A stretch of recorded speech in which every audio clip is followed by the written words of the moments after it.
In this problem, we are asked to write the given equation of 6x plus y is equal to 0 in slope-intercept form, and then determine what the slope and the y-intercept is.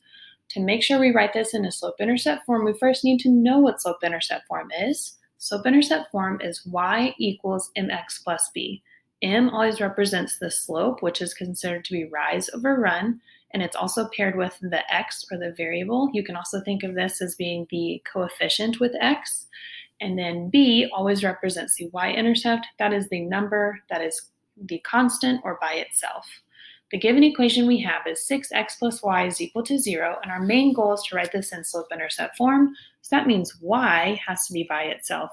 What we're going to do is think about our equation as having a left side and a right side, and I just want y to be on a side all by itself, so what I'm going to do is try to get this 6x away from the y.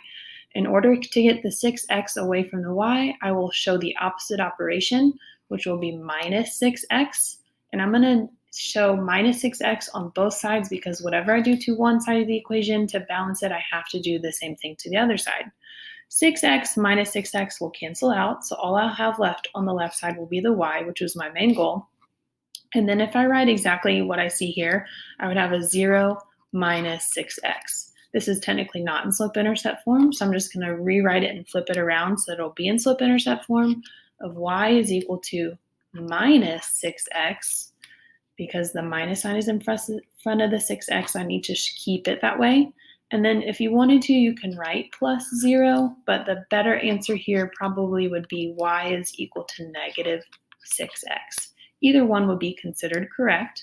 Now that I have this equation written in slope-intercept form, it's a lot easier to determine the slope and the y-intercept. In this case, the slope will be negative 6, and the y-intercept will be 0. Notice, even in this equation right here, there's no plus 0, but if there's nothing here, that means the y-intercept will be equal to 0. Don't just say none for that. So slope is negative 6, and y-intercept is 0.